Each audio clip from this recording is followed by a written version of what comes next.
উপজেলা পর্যায়ের 10টি করে ডায়ালাইসিস মেশিন দিচ্ছে সরকার। চালু করা হচ্ছে ফিজিওথেরাপিও। সকালে রাজধানীর মহাখালীর নিপসমে গবেষণা কার্যক্রমের ফলাফল প্রকাশ অনুষ্ঠানে স্বাস্থ্যমন্ত্রী সর্দার মোহাম্মদ সাখাওয়াত হোসেন কথা জানিয়েছেন। তিনি বলেন, প্রান্তিক পর্যায়ে মায়েদের মানসিক স্বাস্থ্য নিয়ে গবেষণা করতে হবে। অন্তঃসত্ত্বা মায়েদের সিজার করার ক্ষেত্রে ডাক্তারদের নিরুৎসাহিত করার আহ্বান জানান তিনি। বলেন, বর্তমানে টিবি রোগ ভয়াবহ আকারে বেড়েছে। হামে মৃত্যুর জন্য শিশুদের পুষ্টির অভাবকেও দায়ী করেন স্বাস্থ্যমন্ত্রী। স্বাস্থ্য খাতকে সরকার উন্নত করতে চায় উল্লেখ করে চিকিৎসকদের সহযোগিতা প্রত্যাশা করেন সর্দার Sakhawat. You have to earn from the people. From which corner of the people? From the distressed people who are on the bed in a distressed situation.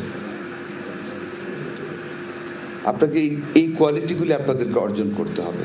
সকল মানুষের জন্য স্বাস্থ্য সেবা আমাদের নিশ্চিত করার শপথ। এই সরকারের ঘোষণা সকল মানুষের জন্য স্বাস্থ্য সেবা প্রদান।